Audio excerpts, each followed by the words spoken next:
Good morning. I think I'm 2 minutes late, for which I apologise. Okay. So I'm Janet from Tribe Sober, and this morning I'm going to share with you what I feel is the best piece of advice ever. I mean, there's so much advice out there, isn't there? I think we can feel a bit lost when we're starting. So, I mean, our own workshop, for example, it goes on for 4 hours and it's packed with sobriety advice. So if you said to me, what's the one most important thing I should do if I'm going to stop drinking, then I would say it's simply this: just don't go it alone. It made me think, when I was reflecting on that, it made me think of when I was a kid. I used to watch these programs, I think Blue Peter it was called, and it always used to say, before they showed you some experiment, it used to say, don't do this at home. So I'm saying, don't do this alone. And this morning what I've done is I've pulled out 7 reasons why you shouldn't do it alone, why you need a community to make a success of this. And this advice comes really from the heart, because I spent 10 years trying to do it alone, and I just wish somebody had told me back then. And the reason why I tried to do it alone, of course, was because I was ashamed of my little problem. I didn't want to tell everybody. I thought, well, I've got myself into this mess, I can get myself out of it, I'm sure I can control it. I just wanted to be like some of my friends who could have 1 glass of wine and then forget about it and go on and do something else. So I battled away alone for a decade. And I always thought, I mean, recently, obviously, 6 years sober, I've learned a lot. And I thought I was probably the exception back then. You know, why did it take me so long to reach out and get some help? But then just last week, I saw a survey done by The Tempest, and they'd asked 250 people in recovery what was the length of time between registering that, yes, I've got a problem, I need help, and reaching out to get some help. And the responses were staggering, and the average time period was 11 years. So that's an awful lot of people out there struggling year after year alone because they haven't connected with a community.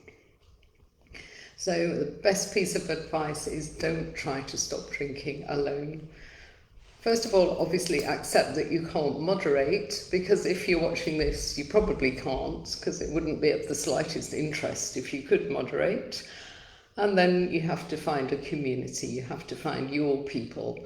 And that's what I did. It took some doing. I had to try a few different groups, including AA, until I found people that I could connect with and found my people. So that's what I'm going to talk about today. So I've pulled out 7 reasons here. Excuse me. So let's start with reason number 1.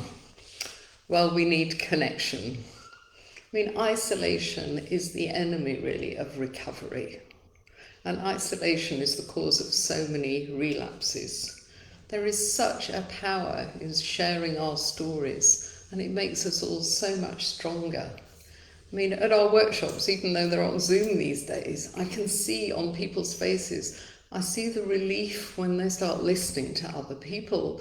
They think, wow, you know, I'm not the only one that falls asleep on the sofa and wakes up at 3 o'clock in the morning. I'm not the only one that wakes up with odd bruises and can't work out where they came from. And it's a huge relief, and sharing our stories makes us all stronger.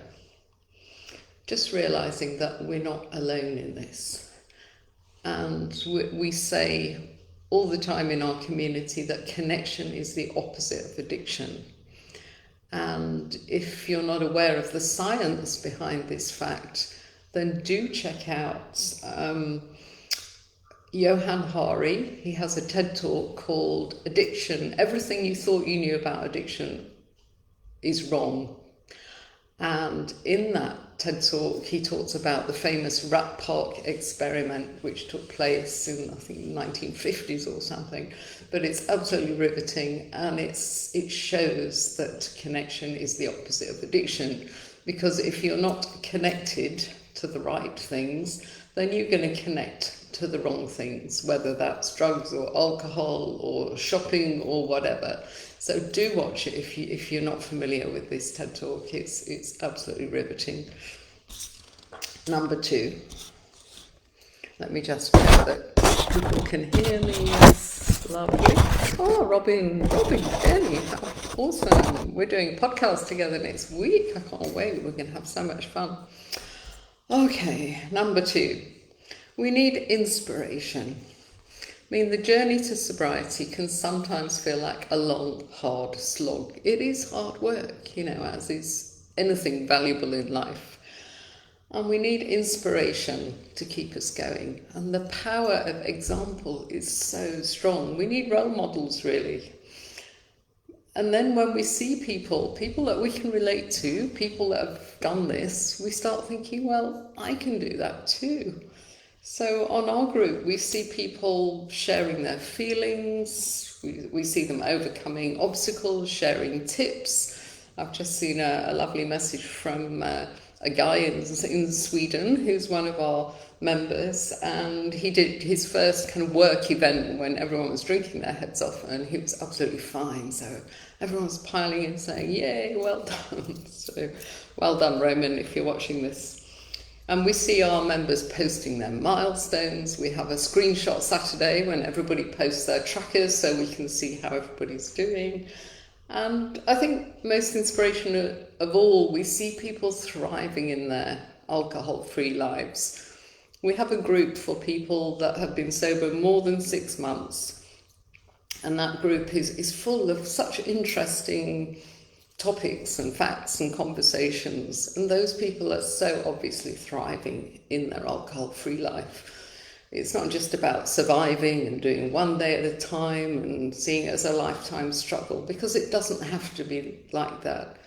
We've helped hundreds of people to ditch the drink now, and my observations are that for most people, as long as they prioritise it, it takes about 6 months of hard work, and then they're more or less done, and then they can get on with their new life and do more interesting things than worry about their drinking. So number 2, so where are we? We need connection, we need inspiration, we need encouragement, because it's not easy. We need encouragement to keep going, and especially if we have a slip up, we need encouragement. And slip-ups happen, let's accept that. And just 2 days ago, one of our tribe had a slip-up, and she put it on the group, and everyone piled in and encouraged her. So I just thought I would read you a few messages to give you a flavour of the encouragement and the warmth that you get once you're in a community. So the lady in question, talk about vulnerable. I'll talk more about the power of vulnerability in a moment, but this tribe member, she posted on the group, so I fell off the bus today after so many good days and weeks. Right now, I'm incredibly disappointed in myself, and also so sad that my 16-year-old son is seeing me like this. I'm such a pathetic failure of human being. Any advice would be welcomed. And I think all of our hearts broke when we read that, because we thought we'd been there. I thought I was a pathetic human being for a whole decade. So let's listen to some of the reassurance, some of the encouragement. First one I'm going to read out is from Monica. I'm going to name her because she's one of our heroines. She does our Instagram feed. She's the first to admit that she struggled for a whole year. Day one, falling off the wagon, and we all piled in and helped her, and now she's flying. She's got her 100 days milestone round the corner. So well done, Monica. So Monica, to this lady, you can turn this around. You just need to get a sober day in to clear your head. Don't get caught in the trap of overthinking. It's done. You slipped. You're able to choose a different outcome for tomorrow. Get rid of the booze, says Monica, who posted a video of her pouring her booze down the sink. Get rid of the booze, because as long as it's there, you're in the stuck place you are now, and tomorrow will be shit again. It's like Groundhog Day. It sucks. Take a look at yourself in the mirror and reconnect with yourself. Talk to yourself face to face. Chances are you won't be so harsh when you're staring back at yourself. Fantastic advice, Monica. Well done. I think you're well on your way to becoming a coach these days. Let's look at another one. I'm just going to read 3. Somebody else says, don't give yourself a hard time. We've all done it. But it should make you more determined, as you know it's possible. Sadly, some of us get sucked back as we crave the hit, as that is what it is. So just dust yourself off. You're in good company. No judgment here. Also, kudos for owning up. I had to own up as well, but it's good to be held accountable by nice people. Yeah, I mean, owning up takes courage. So the third message of support is by Lynette, who's our awesome recovery coach. You've done so well, and all those sober days count enormously. It takes 10 to 15 hours to learn unicycling with a lot of falls in between. If you keep getting up and trying again, eventually you'll get it. I used to remind myself about that when I had slip-ups. Each time you get to do longer, sober stretches. Self-talk is the key. We think we can shame ourselves into change, and it doesn't work. We just feel worse, and the worse we feel, the more we want to drink. Encourage yourself just like you would encourage a small child learning to walk. Celebrate your wins and learn from your falls. Tomorrow you'll get to write a new chapter. We're rooting for you to write a beautiful story. So there's so much warmth and wisdom in those comments. So we need encouragement, and you'll certainly get it if you join the right tribe. Number 4, we need an ongoing support system. And going through this experience with some other people, it creates an incredibly strong bond. I mean, I got sober 7 years ago, and the people that I went through those early months with, I still talk to them now, and we're just so close. I think we always will be. Because when we're doing this, and as you've heard from those comments, we open up, we share our feelings, we ditch our pride, and we ask for help. And it's all about being vulnerable. And I'm sure that many of you are fans of Brené Brown, The Power of Vulnerability. Just the title of her talk says it all, doesn't it? We need support from people who've walked this path before us. We need a safe space, we need a trusted community, and most of all, we need no judgment. Number 5. We need accountability and motivation. Your community will hold you accountable, and if necessary, get you back on track. Because if you do this alone, as I did for that decade, and you have a slip up, you think, oh, well, nobody cares anyway. Nobody knows I'm doing this, so I might as well spend the next few weeks drinking like I normally do, and then maybe I'll try again in a few months. You have these kind of thoughts. But if you're in a community, you feel accountable, and even if you don't confess straight away, you will, because it will bug you that you're not being honest and being vulnerable. And the nice thing about our group I'm speaking about is that we're all at different stages. You know, you've got people with years of sobriety that just love helping newbies and people that are struggling, and we've got people that are struggling and brand new people. And the joy of that is that we can, those of us that are a little bit further down the road, we have perspective. We have that very valuable thing called hindsight. So an example of that is in my early months of sobriety, I hit a really flat patch. You know, I think I was maybe 4 or 5 months sober, felt completely depressed and everything seemed grey and boring. And I thought, well, if this is sobriety, you know, I'm not sure I'm up for it. But somehow I managed to keep myself going. But of course, now I understand that I was going through this awful dopamine deficit that we get. There's actually a name for it. It's called anhedonia, when we can't feel pleasure in anything. And of course, you know, if we've been relying on alcohol for decades to make us feel good, then our bodies, our feel-good hormones, those dopamine receptors, will be a bit rusty. You know, they'll have to take some time to get working again. And I really wish that someone had told me that back then, because it would have been easier to hang on. You know, I was gritting my teeth, but if someone explained the science behind that grey period, I would have thought, oh, okay, that makes sense. And now with our members, when they hit that patch, as some of them do, we say, okay, go onto our YouTube channel, have a look at Lynette's Facebook Live, which is called Coping with Anhedonia, and you'll find some great tips in there. So that's what I mean about us helping each other along. Number 6. We need to learn to thrive in our alcohol-free lives. Recovery is about a lot more than just not drinking.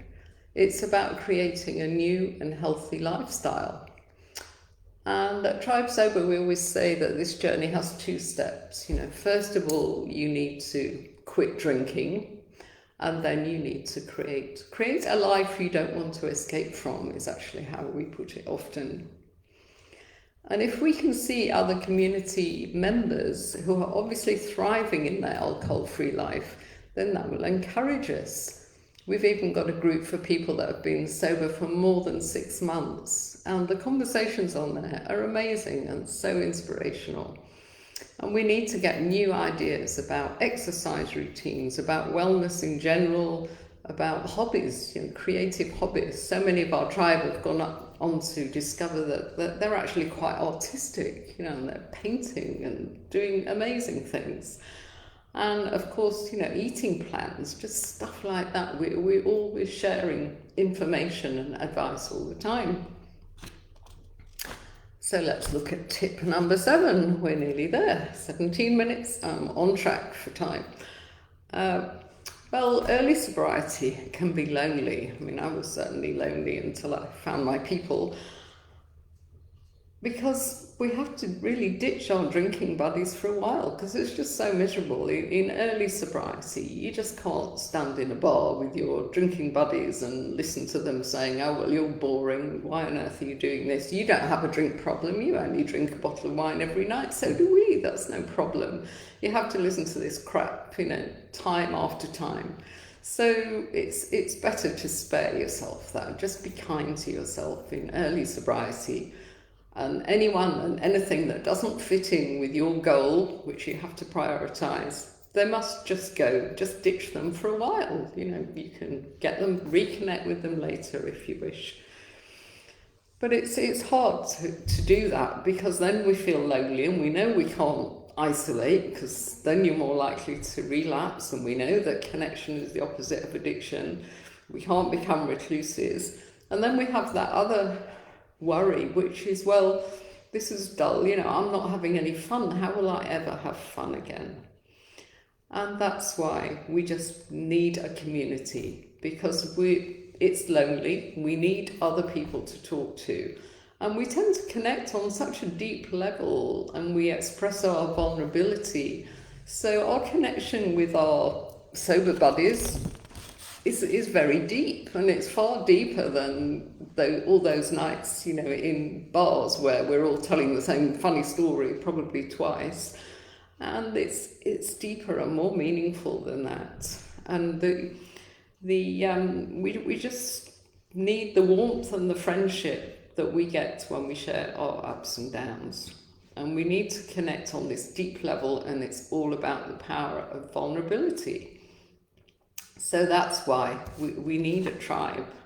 And that's my 7 reasons, really, why you can't do this alone.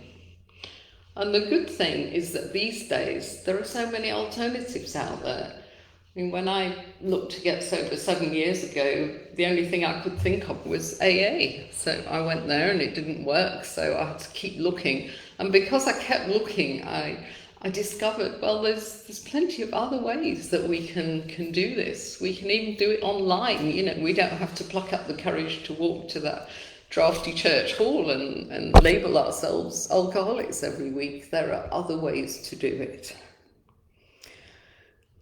So you can join our international community for a very affordable monthly subscription. It works out, for most countries, it's about the price of a bottle of wine a month. And let's face it, you won't be needing those anymore. So last word from me, don't waste a decade trying to do this alone. Be smarter than the average person that takes 11 years to ask for help. Join Tribe Sober, ditch the drink and change your life. And you just need to go to tribesober.com and hit the Join Our Tribe button. Awesome, that's my 20 minutes worth. So I'm going to look at the comments now. Hello, lovely Lynette. Robin, so awesome to see you there. Natasha, well done. Yeah, 11 years. Shez, hi Shez. And yeah, Johan Hari TED Talk is fantastic. We'll put it on here so you don't miss it. And Monica's story. Monica is our hero. And somebody saying inbox me now. Tarot things. Okay, we'll do that. Tarot.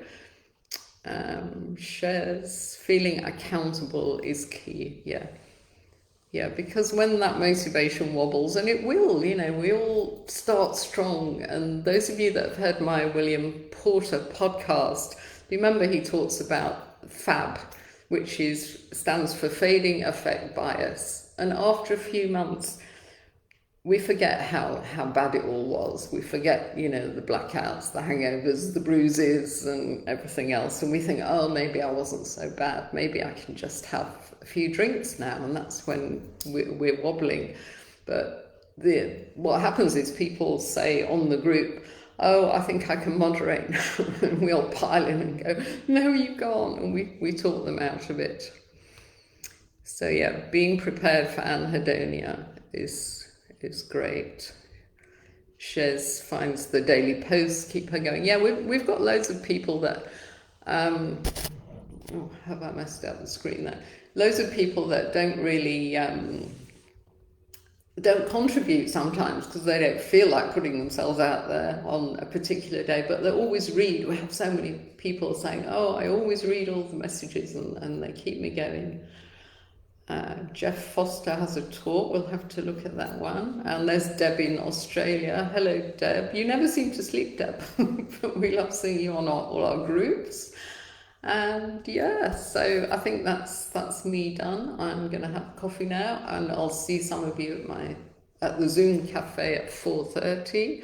And Robin, I'll be sending you the link for our podcast very soon. So have a beautiful day, guys. Bye.